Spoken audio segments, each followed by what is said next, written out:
Hello everybody and welcome to another installment of the Marvel Champions Top 5 video series that I've done. Kind of fell off the wagon a little bit with this, but we are back, and today we are going to be looking into my top 5 hero pairs for Marvel Champions. So what heroes do I like to combo together, whether it's in 2-player solo or if I'm playing with another person who I have found really strong synergies with and just really find it compelling.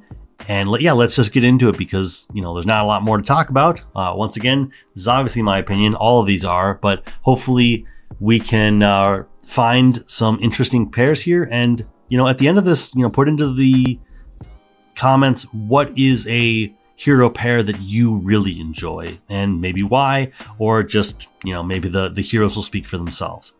And right off the bat, we've got number 5, which is Colossus and Wolverine. I find these two to be really good balances for each other. Wolverine can just dish out a bunch of damage. He's got a lot of health and he recovers his health, so he can kind of stand on his own. And Colossus using tough statuses means that the two of them can work really well in tandem. I will readily admit that they do sort of have a little bit of a Achilles heel in the fact that Colossus is not necessarily good at thwarting, but because of his armored up event, often when he is in his alter ego form, he can quickly change to hero form and avoid the scheming from the villain. And I think just in general, he is able to, in general, because he's allowed to stay in his hero form so much and use those tough statuses, both of these heroes tend to spend a lot of time in hero form and don't need to necessarily worry about the villain scheming. And by contrast, they don't need to worry about thwarting as much. Obviously, Wolverine has his track by scent card that does help with thwarting. And, Wolverine's got a 2 in thwarting. And so at some point you may need to be worried about the main scheme depending on what scenario you're playing. But these two generally have the ability to just sort of rush through the game. And what I really like is that Colossus can also act as an extra shield for Wolverine. You get access to the team up card, fastball special, which does also help because if you put either one of them in a aspect where they can gain attack points, then fastball special gets better and better. And just overall, I love the combination of these two characters together and what they're able to do. And it's thematic, and at the same time, also there is just synergy in what they are capable of doing. Next up, we have my number 4 pairing, which breaks away from the thematic and turns into really more about what the synergy between the characters is. And that would be Iceman and Valkyrie. I was really high on Iceman when he came out. And when he was previewed, I thought, this is going to be great. It's going to be awesome. And over time, I just kind of lost my love for him. But I was able to kind of reignite some of that when I was able to start. But once I was able to start utilizing Valkyrie's Death Glow to turn on some of his upgrade required stuff, and use and by contrast also use his frostbites to get upgrades onto minions so that Valkyrie could use the same thing, basically building 2 decks that one of them cares about upgrades being on minions, and Valkyrie generally is the one that will benefit the most from this because she wants to be defeating minions, and Iceman has a nice way to, if he's the first player, he can get an upgrade onto a minion so that Valkyrie can just kind of keep mowing through them. They just work in tandem really well. And in this respect, Iceman gets to take on a justice role, which allows him to be the thwarter. Even though he has a natural thwart of 1, he becomes a really good thwarter. He gains Ice Slide. He gets the upgrade that gives you +1 to your thwarting, which I'm blanking on at the moment. But just overall, putting Iceman into justice, giving him just the ability to thwart down things. I get a lot of use out of multitasking with him. Being able to use these two in aggression and justice, or what have you, put him into aggression, maybe put Valkyrie into protection. It's been an interesting thing because, like I said, I enjoy Valkyrie, I really do, and I thought I was going to enjoy Iceman, and I just kind of fell out of love with him for a good stretch of time, for probably about 4 or 5 months. And then all of a sudden, when I started to put those two together, I think the same thing could probably be true with Cyclops, but I've just really enjoyed these two being together. They are an unlikely pair, but when you get the right cards to kind of like bring them together, they become just so much more than the sum of the two parts. Next up, we have my number 3, which is Angel and Ghost Spider. And a lot of this comes from the fact that Angel is really, really good at dishing out damage. He is really good at rushing. And this is a pairing where I have found that I can sit in Archangel for multiple turns. I don't need to worry about the icon on him becoming too much of a burden, because Ghost Spider can do so much damage control that he is just kind of allowed to maybe play aggression, maybe play leadership, because leadership has a pretty good aerial archetype that's going on.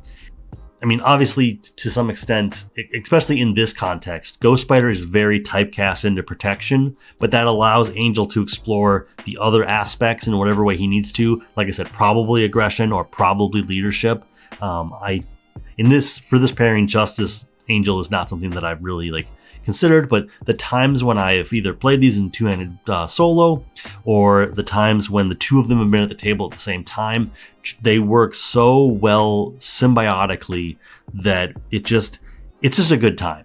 Being able to play those aerial cards, being able to draw extra cards, being able to just do whatever Angel needs to be doing at that time. Let him pivot while, like I said, Ghost Spider is just keeping it down. She's defending for both players, or for the entire table if we're in a bigger multiplayer table. But they are, once again, another unlikely pair that I feel like has, they help to fill in the gaps that I feel like they kind of have. Like just Ghost Spider being fairly typecast. I do know that I've been looking into, I haven't actually physically put together a deck yet, but Ghost Spider and aggression has proven to be interesting, but I do feel like you do fall back into protection a lot, and just knowing that she is going to be solid there and Angel can explore whatever you're going to do, it has just been great. And like I said, it's just been really fun, and I've deeply enjoyed it, and I would recommend, if you have not tried that pairing, you should maybe just shuffle it up one of these days. Next up, we've got my number 2, which is another unlikely pair that I think is probably being slept on, and that is She-Hulk and Cable. And this is the first instance of a time when you don't need to do this, but I would recommend entertaining the idea of Oops All Justice. I think that you can probably put either of these characters in something else. Like Cable does pretty well in leadership, but because She-Hulk has the capacity to not only reduce the amount of threat being put onto schemes on her alter ego side, but also flip over to hero form, deal 2 damage, maybe take out a minion of some form, it is very likely that you can use these two characters to sort of set up side schemes, knock them out really easily, use something like superhuman resource division to proactively take away threat from schemes, which allows even a souped up Cable who has the transmode virus purge already in the victory display. You can still use alter ego, you can use Jennifer, or you can use some of the cards within She-Hulk's actual pack to set up the side schemes to be in just the right place, so that when Cable hits them, he can defeat the side scheme, he can ready back up, he can do all the stuff. I have been very impressed with how well they sort of work in tandem. She-Hulk is able to be in a non-aggression aspect and still be the damage dealer, using her 3 attack, like I said, flipping over, doing the do you even lift ability to deal 2 more damage, then just using her other abilities. She's got all that health, so when she does her big attack, which I'm blanking on at the moment, that can be your upfront plan of attack, your upfront wave. And then once Cable has enough side schemes in the victory display, he can suddenly start to use his thwart event and his attack event that scale based on the number of side schemes in the victory display, to sort of be your second wind. So while She-Hulk is used up all of her cards, she's gone through all of her events, suddenly Cable can jump in and be like, now I will deal out 7. I will remove 6 threat from a scheme. And there are very few scenarios where this plan of action has not worked out well. And like I said, unlikely pair, really impressed, did not see it coming, but then when it did, it was just like, oh, this is just like jazz. We're just like improvising and it's all coming out really well. And like I said, it's super impressive and I would recommend someone try it. Before we get to my number 1, I want to talk about a quick honorable mention, and that is Thor and Valkyrie. I play enough with them two-handed solo to know that they work really well together. As Asgard characters, they're going to work really well together. But just the ability for Thor to summon in minions and benefit from that, and then for Valkyrie to be able to throw the death glow onto something, take out the minion that engaged Thor, and then just move on with everything. Like, they have a lot of synergy together and they work very surgically well together.